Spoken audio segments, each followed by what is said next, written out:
പ്രാർത്ഥന സ്നേഹമാണ്.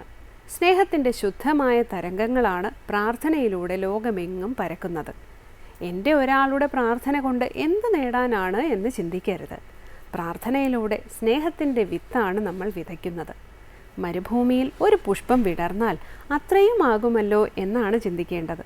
അവിടെ ഒരു വൃക്ഷമെങ്കിലും വളർന്നാൽ കുറച്ച് തണലെങ്കിലും ആയല്ലോ എന്ന് വിചാരിക്കണം. അക്രമികളും ഭീകരവാദികളും യുദ്ധക്കൊതിയന്മാരുമെല്ലാം സ്നേഹം വറ്റിയവരാണ്, കാരുണ്യമില്ലാത്തവരാണ്.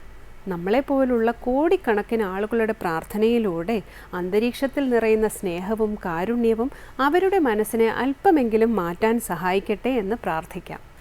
ഇന്ന് നമുക്ക് ആവശ്യം ഹൃദയത്തിൽ സ്നേഹവും കാരുണ്യവും ഉള്ളവരെയാണ്. അങ്ങനെയുള്ളവരാണ് സമൂഹത്തിൻ്റെ ശക്തി. അവരിലൂടെ മാത്രമേ പരിവർത്തനം ഉണ്ടാകൂ.